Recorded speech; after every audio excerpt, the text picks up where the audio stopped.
dans ce salon d'agriculture. Évidemment, il y en a plein sur le stand des produits laitiers.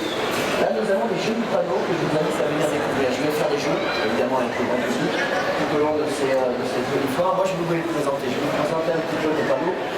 Alors, on a quoi? On va parler déjà pour avoir du bon lait, pour avoir du bon fromage, crème, yaourt, beurre, crème, etc.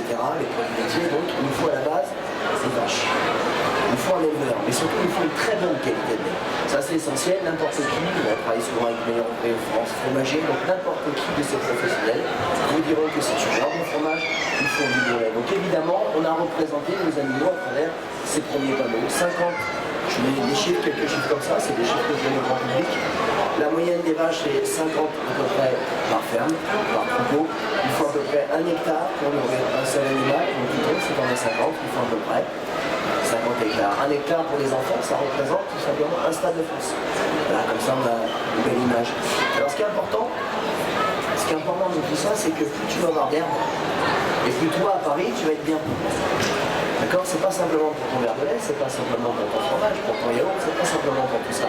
D'accord? Parce que comment ça pousse l'herbe? C'est ce qu'on appelle la photosynthèse. Elle a besoin de la lumière, elle a besoin du soleil, elle a besoin également du CO2.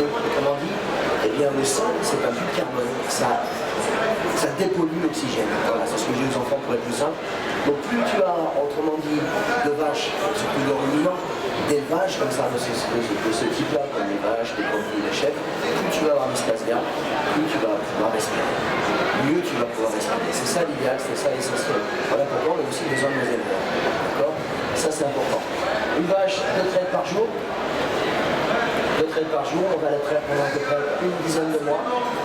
305 jours de lactation, et le lait va arriver, va cheminer après directement. Voilà, c'est la collecte du lait, on est à ce tableau. Le lait, on va le stocker dans une cuve qu'on appelle un tank à lait, tout simplement. C'est une grande cuve où on va stocker le lait.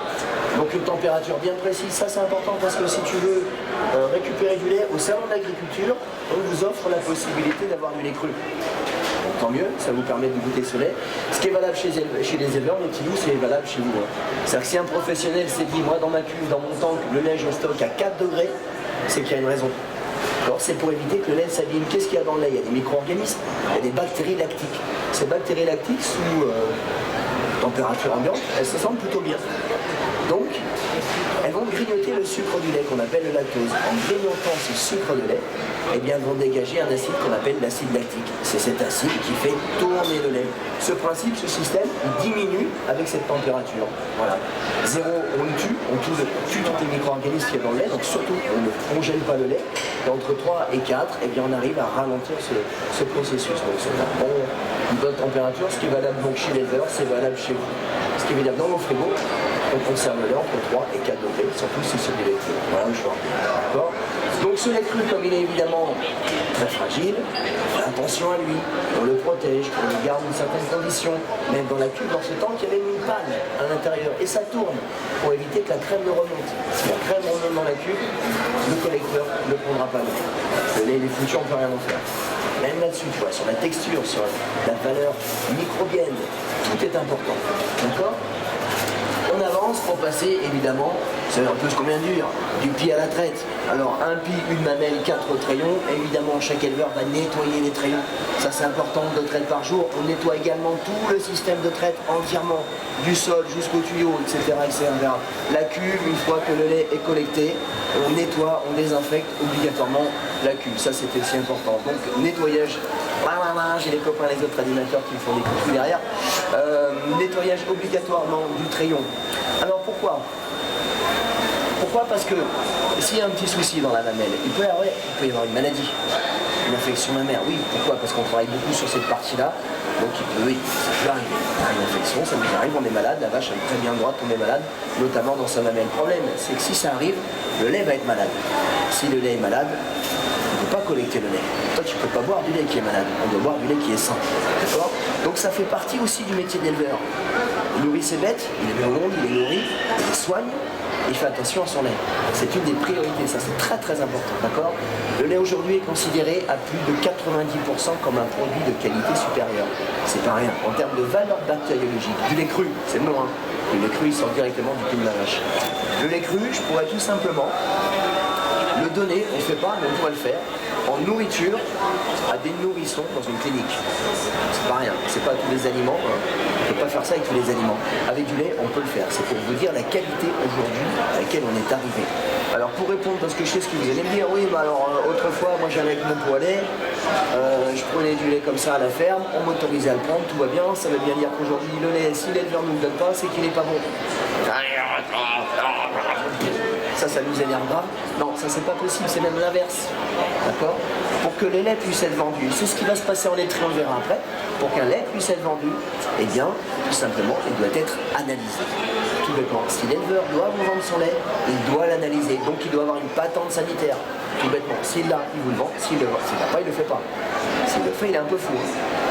Pourquoi? Parce que tu prends du lait, ton lait cru, il tombe dans la voiture, tu peux trop tourner contre lui, ça peut lui coûter cher. Donc évidemment, l'éleveur, il n'a pas envie de se soucier de ça. Voilà pourquoi il ne le fait pas. Ça ne veut pas dire que son lait, il n'est pas bon. Tous les matins, ça serait quand même un con qu'il allait acheter du lait pour donner à ses enfants lui-même. Donc il va le consommer, il n'y a aucun souci. D'accord? Donc c'est pour toutes ces raisons-là, évidemment, que l'on protège le lait. Alors après, le lait, un patrimoine français vivant, bah oui, parce que là on pourrait en parler des heures, 1500 sortes de produits laitiers, 70 000 exploitations, je reviendrai après là-dessus. Mais ce lait, on va en faire du fromage, beurre, crème, yaourt. C'est pas nouveau, d'accord? Le fromage, c'est pas nouveau. Ça a juste à peu près, on va dire, 10 000 ans d'existence. L'homme préhistorique, tu vois, soucieux de sa survie, qu'est-ce qu'il a fait? Bah, il a fait alliance avec les animaux pour récupérer évidemment la viande, pour se nourrir, les pauvres pour se couvrir, et puis le lait. Et certainement que ce petit bonhomme, eh bien en laissant l'air comme ça à l'air libre, il a découvert que ce lait allait cailler, coaguler, se transformer. Il a goûté ça, il a trouvé ça magnifiquement, et il s'est dit, bah, je vais m'employer à rendre cet incident quotidien. Il a maîtrisé cet incident, tout simplement. Ce cahier, il a écouté, il l'a fait sécher, il a obtenu du fromage. Aussi rudimentaire soit-il, il a réinventé le fromage. Ça fait 10 000 ans qu'on fait la même chose. Voilà pourquoi on dit patrimoine. Patrimoine national, culturel, gastronomique et quasiment génétique, ça fait partie de nous. Ça, c'est important, d'accord? Alors évidemment, comme je dis, on n'a rien inventé, sauf qu'aujourd'hui, on maîtrise le sujet totalement. On connaît tous les micro-organismes, contenus dans le lait. On le sait, on sait les travailler. D'accord? Et ça en fait un beau métier parce que c'est une véritable alchimie. Il faut savoir ce que mange une vache. Vous prenez deux vaches différentes, deux vaches pareilles, pardon. Là, vous leur donnez deux alimentations différentes, vous allez voir un produit différent, etc. D'accord? Ça, c'est important. Donc, il y a un vrai savoir-faire. Ici, sur ce panneau, eh bien, juste à l'heure, on vous a mis toute la transformation. Comme ça donne une petite idée. 23 milliards de litres de lait ont été collectés l'année dernière. Tous les ans, c'est à peu près le même chiffre. Et bien, voilà ce qu'on nous en fait. 37% de ce lait. On en fait du fromage, etc. Donc là, nous avons des très bons chiffres. C'est intéressant de venir découvrir. Et moi, je vous donne un chiffre qui est assez étonnant. Je ne sais pas si on en parle, mais je vais vous le donner. On étonne toujours les gens. N'ayez pas peur. 99% du lait que vous consommez est produit directement sur notre territoire. On pense qu'on achète beaucoup, qu'on fait venir beaucoup de lait d'étrangers. Oui, c'est vrai. Il y a de l'importation, il y a aussi de l'exportation. On joue le même jeu que les copains. Hein. On exporte également, notamment sous une forme de poudre de lait, parce que ça s'exporte plus facilement. Il n'y a pas d'eau, ça ne tombe pas. C'est moins fragile. Mais sachez qu'en tout cas, le lait que vous consommez, ben, il n'y a qu'1% qui provient de l'étranger, entre guillemets. Voilà. Là, c'est juste sur le bord des frontières. Pourquoi? Parce que si vous êtes en Normandie, faire venir du lait, alors vous avez une laiterie qui vient d'Espagne, ça coûterait déjà beaucoup trop cher. Et en plus, le lait, c'est pas compliqué, vous avez 70 heures. À partir du moment où le lait a été collecté, donc le lait est trait, et à partir du moment où on doit commencer à travailler, vous avez que 72 heures pour faire tout ça. Or, du lait dans la cuve, le temps, on l'a dit tout à l'heure, vous pouvez conserver entre 12, 24 heures, allez, même 3 jours. Il reste donc plus beaucoup de temps pour pouvoir le transformer. Il y a le transport dans le camion, il y a l'analyse, on en a parlé. Hein. Dès que le lait arrive en laiterie, il est analysé. Donc il ne reste plus beaucoup de temps pour travailler. Donc impossible de faire venir du lait à 1000 km. Ça n'a aucun intérêt. Aucun intérêt, si ce n'est que ça viendrait en plus au lait cru parce que ça reste quelque chose de très fragile. Transformation biologique, bah, c'est un peu ce que je viens de dire, voilà, avec la flore bactériologique. On peut parler du bio parce qu'on en parle également sur le salon. Parce qu'aujourd'hui en 2014, on n'a pas le droit de dire que ça c'est mieux qu'autre chose. Non, il en faut pour tout le monde, on est plus de 6 milliards. La chance que nous avons, et et notamment en France, c'est que nous avons de nombreuses vaches, donc de nombreux produits, et chacun va s'y retrouver, et d'aimer et de défendre ce qu'on souhaite. Voilà, c'est un peu ça qu'on veut sur le stand des produits laitiers, c'est défendre un petit peu les valeurs de chacun. D'accord? Parce que chacun s'y retrouve ici. Alors après, on a d'autres panneaux, je ne sais pas si tu veux me suivre. Allez, on y va, on traverse les cuillères, d'autres forêts de cuillères. Et on arrive d'ici donc au lait, le fameux. Alors, ça c'est juste génial. Parce qu'on achète du lait sans vraiment savoir ce que c'est. Et nous on entend tout et n'importe quoi. Alors évidemment on met un petit peu les choses en place. D'accord? Le lait cru, on en a parlé, c'est le lait qui sort directement du cul de la vache. Vous allez consommer, jeunes gens qui me regardez, je fais des petits bisous, je ne l'avais pas encore fait. Vous allez consommer du lait pasteurisé, les frais pasteurisés et du lait stérilisé. Petite différence. Lait cru, c'est donc la base. D'accord? On n'y a pas touché, pas de traitement thermique. Le lait frais pasteurisé, on en consomme maintenant dans les grandes surfaces. Faites l'essai, allez voir un petit peu ce qui se passe dans les rayons frais. Ce lait, on l'a fait chauffer entre 70 et 80 degrés. Bon, allez, entre 15 et 20 secondes selon les laits. Pasteurisation, Louis Pasteur, ça évite de détériorer ce lait et ça permet de conserver plus longtemps. Une semaine au frigo avant ouverture, 2-3 jours après ouverture. Et le lait stérilisé que vous achetez tous, c'est du lait qu'on a fait chauffer autour de 130 degrés pendant 3 secondes environ. D'accord? Pourquoi? Pour le conserver encore plus longtemps. On le conserve encore plus longtemps puisqu'on a retiré encore plus de ces micro-organismes qui le détériorent. Tout bêtement, 3 mois au placard, une fois qu'on a ouvert, c'est un produit qui revient non stérilisé, 2-3 jours, pas plus, au frigo. Très important. D'accord? Regardez bien mon schéma.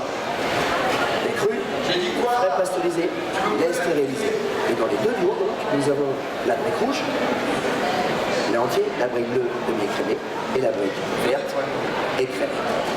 Et là, du jus, eh bien, on va jouer sur les pourcentages de matière grasse. Et là, je vous le demande parce que moi, je pose la question aux gens, aux visiteurs, quel est le pourcentage de matière grasse dans du lait entier? Systématiquement, j'ai dit 30, 70, 38, 80. La bonne réponse, alors écoutez-moi bien, c'est 3,5 seulement. D'accord? Donc, du lait demi-écrémé à 5, écrémé entre 0 et 0,3. Énorme. Pour du lait cru, ça dépend de la race.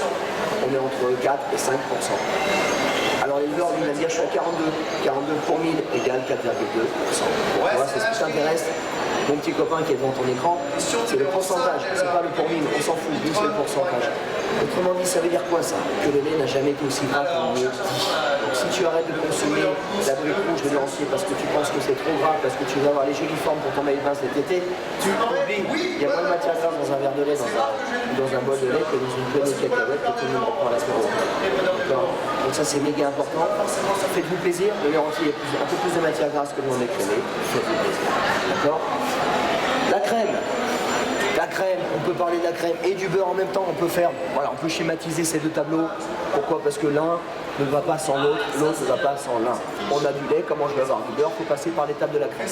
On doit écrémer tout simplement le lait. Alors comment vous allez faire? On laissait le lait se reposer, la matière grasse remonter, on l'a récupéré, on l'a travaillé, ça fait encore comme ça aujourd'hui, pas de cette façon, mais on la récupère grâce à une machine qui s'appelle la centrifugeuse, une écrémeuse. Ça tourne très vite, et comme ça va vite, elle range les composants du lait en fonction de leur densité. La matière grasse étant très légère, je la récupère comme ça. Je la mets à maturation, c'est ce qu'on explique aussi, on le verra plus tard avec le maquette derrière.